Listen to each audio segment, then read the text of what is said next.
সংস্কৃতির নামে, সভ্যতার নামে আপনি যদি শরীয়তের বিধান লঙ্ঘন করা শুরু করেন, ওটা হলো আপত্তি। ওখানে ইমানের পরীক্ষা, ওটাতে কি ইমানের পরীক্ষা। আমরা বাঙালি, সেই হিসাবে পয়লা বৈশাখ একটা রীতি আছে আমাদের এখানে। এখন এটাকে রীতি হিসাবে রাখেন, ওটাতে কোনো নাজায়েজ কাজ করেন না। আল খাতার অনুষ্ঠান করে গ্রামে, বা বিভিন্ন এক একজন এক একভাবে পয়লা বৈশাখী পালন করে। পয়লা বৈশাখী আপনি যদি বাঙালি সমাজের রীতি হিসাবে ধরেন, একটা বৈধ রীতি, কোনো আপত্তি নাই, এটাতে শরীয়ত আপত্তি করে না। কিন্তু আপনি যদি পয়লা বৈশাখকে নামাজের মতো, হজের মতো বানিয়ে দেন, তাহলে এটা শরীয়তে হস্তক্ষেপ হলো কিনা? বরং হজ এবং নামাজের অবমাননা হলো কিনা? ওটা বাঙালি সমাজের একটা রীতি।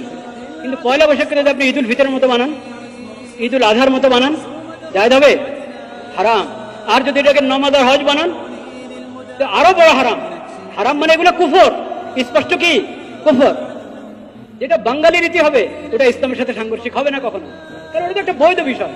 কিন্তু ওই এখন বাঙালি সভ্যতার নাম দিয়ে ওটার মধ্যে বেহায়াপনা ঢুকাবেন, অশ্লীলতা ঢুকাবেন, ওটার আড়ালে সব শয়তানদের রাস্তা খুলে দিবেন। এটা কি পয়লা বৈশাখী না শয়তানি? এটা পয়লা বৈশাখ নয়, এটা তো শয়তানি।